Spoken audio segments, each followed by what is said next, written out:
Hello and welcome back to me finally talking about Tetsuwan Tantei Robotack. Thank you so much to Markelo and Kamen Rider 64 for finally letting me explore this masterpiece of a show with you. This is something I've been wanting to do for ages now, and I'm so glad we finally have the chance to do this. This is a show I've been wanting to check out ever since I got into Tokusatsu, really, to be honest with you. But thankfully, the Toei Tokusatsu World official YouTube channel uploaded it so that Western fans can watch it legally, which is super dope. Speaking of which, there are a lot of issues in the world right now, and the convenience of which Western audiences are able to consume Tokusatsu should really not be at the priority of anyone's list, to be honest with you. But YouTube recently removed the community closed caption feature, which, if you don't know, allowed YouTube viewers to close caption YouTube videos so that the people uploading them wouldn't have to, which is what allows Western Tokusatsu fans to subtitle television shows being uploaded by Toei's official YouTube channel. Toei themselves doesn't subtitle the shows being uploaded. The fans do, which is fine because they're gonna do it anyways. It's just great to now have a legal means of doing so that's actually encouraged by Toei themselves. So it sucks that YouTube is removing this feature because, like I said in my Winspector video, where I first mentioned that I wanted to talk about Robotack to begin with, the Toei Tokusatsu World official channel is great for exposing people to new shows and other stuff like that. And I would have never even heard of certain things like Hard Gumai or National Kid, and I never would have checked out Metal Heroes like Winspector or Robotack. And of course, my weeaboo ass and your weeaboo ass aren't the only asses that are being affected by this change. There are plenty of individuals who are hard of hearing that rely on the community closed caption services in order to really enjoy the content that they do watch. And again, I know this isn't the biggest issue in the world right now. In fact, I'm mad at myself for not making a bigger issue about other things in other videos when I really should have. And I feel horribly irresponsible for just now deciding to send my small audience to go sign a petition where there were plenty of other cases where I should have done that. So in the description of this video, there will be a petition about YouTube's community captions, which I encourage you to sign if you're a Tokusatsu fan. There's also going to be a whole list of other petitions that I encourage you to sign if you just simply care about basic human rights. I know no one's asking for an apology, but that doesn't mean that one is not owed. It's incredibly selfish and immature to promote problems and petitions like this when it's easy for me. I should have promoted other petitions and movements and problems much sooner, and that's on me. That's my fault. And I'm sure that there are plenty of people who are watching this video like, shut the fuck up, you don't even have 1,000 subscribers. But that's besides the point. Every signature helps, and it's incredibly irresponsible of me to use whatever small influence I do have, only whenever it's beneficial to me directly. And I'm sorry for that. I messed up.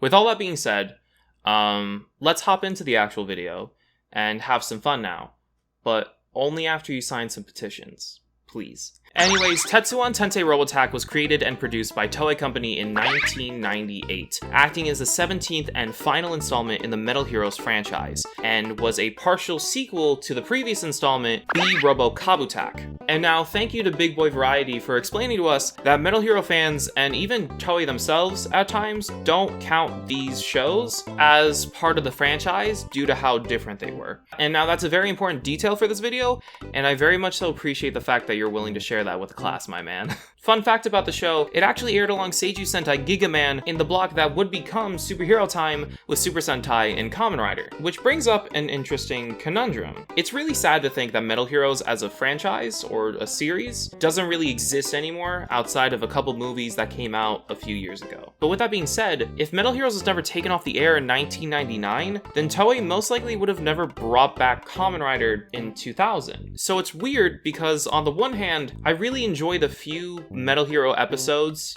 that I've seen, and I'm sad to think that the show doesn't exist in this form anymore.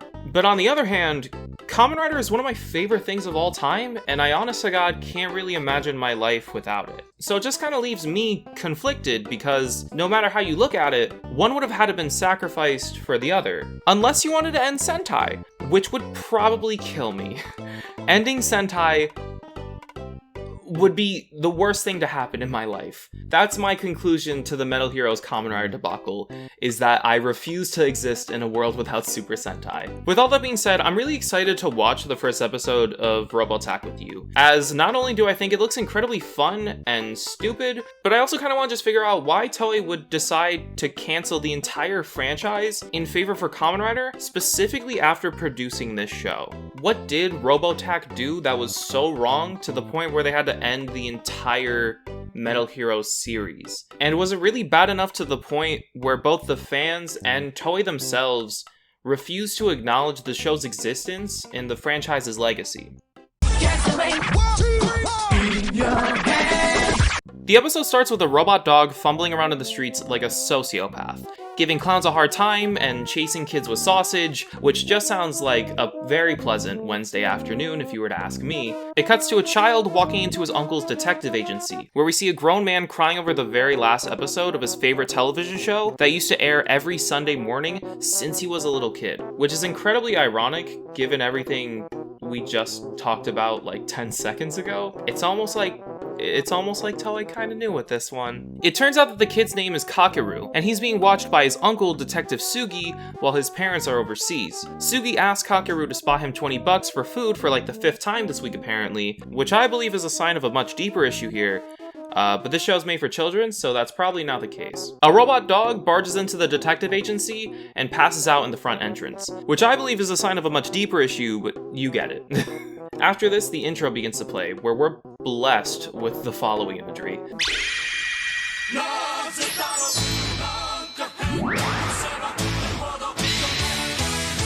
I've never been happier to be alive.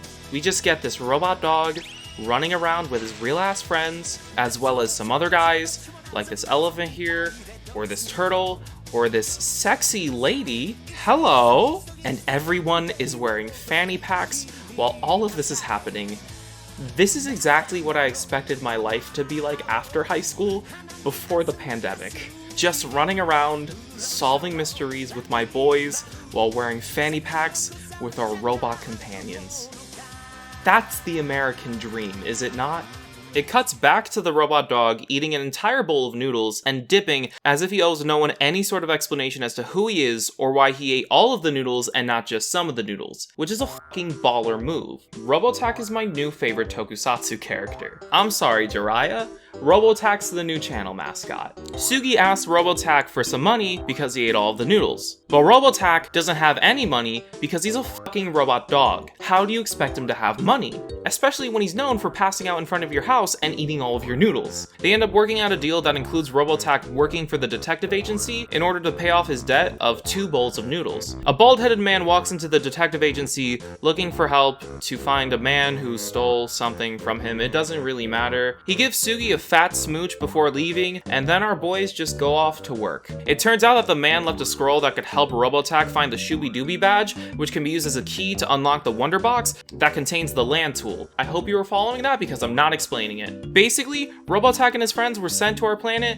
to just find some shit, and these scrolls act as clues for them to go on the scavenger hunt. But before we can do that, we have to find the bald man's missing driver's license, or whatever. On the way to finding it, we are bombarded by a slew of other robot friends who are all up to some other shenanigans of their own. After this, they end up finding the missing book, or whatever it is, and it also conveniently brings them to the answer to one of the scroll's clues, where they're in fact able to find the Shooby Dooby badge. But before they're able to celebrate, they're interrupted by this crow and his hippo friend, which is a very common pairing around these parts. They also want the Scooby-Doo badge, and actually take it for themselves. But then this elephant guy comes out of nowhere and claims to be the keeper of the Sharpedo badge. And did I mention that this was the first episode?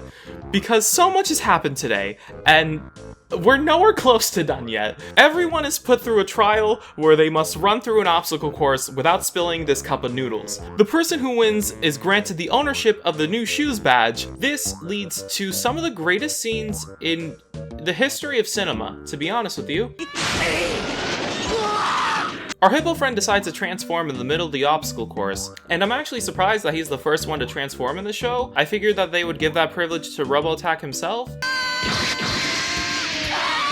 Hippo Man actually gets tired out from transforming, causing him to eat his cup of noodles, getting him disqualified. The Crow Guy transforms next, prompting Robotack to also transform, but he can't because his batteries are low. Now, I forgot to mention this earlier, but some of you eagle-eyed viewers might have noticed that Robotack has been carrying a suspiciously insane amount of ice around his neck throughout the entirety of this episode. This is the Wonder Flute, and it's able to instantly recharge Robotack's battery when used. The two are able to battle it out thanks to Kosuke blowing the Wonder Flute, and Robotack wins the race. The episode ends with Robotack opening the Wonder Box, where he hopes to find the land tool but ends up getting another Wonder Flute, as well as a new set of clues in order to find more badges that he can then use to unlock the Wonder Box once more. And I know I normally don't mention this, but the show's outro theme shows the characters breakdancing while showing the audience how to draw Robotack. I actually followed the steps myself here, and I think I did my best.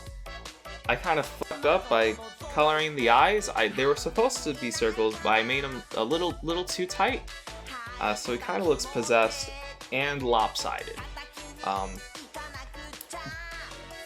It's pretty good. I think like one or two more of these, I can do it. Anyways, it should be incredibly evident that this show skews much younger than other tokusatsu. That decision, while I'm sure was made in hopes to save the franchise, is more than likely what probably ended up killing it. And I'm sure in hopes of probably not trying to overcorrect themselves in the opposite direction, the show staff probably decided that it would be best to just use another franchise to start over and target that show at like older audiences. That way there's no stark contrast between two iterations of the show like that. And I'm actually watching through Kamen Rider Kuga right now, and it really makes you think about how drastically this show must have influenced the outcome of Kamen Rider Kuga. Regardless of that fact, I really enjoyed Robotack. It's like Barney mixed with Power Rangers, and it's just so easy to watch, and I enjoyed myself the entire time. I know sometimes I like to bullshit and tell you that I'm going to be watching more of a show, but I genuinely mean it this time. I have the next episode already queued up, and I'm ready to watch it. I love this show, and I'm actually incredibly excited to watch more of it. Anyways, I hope to see you next time. Bye-bye!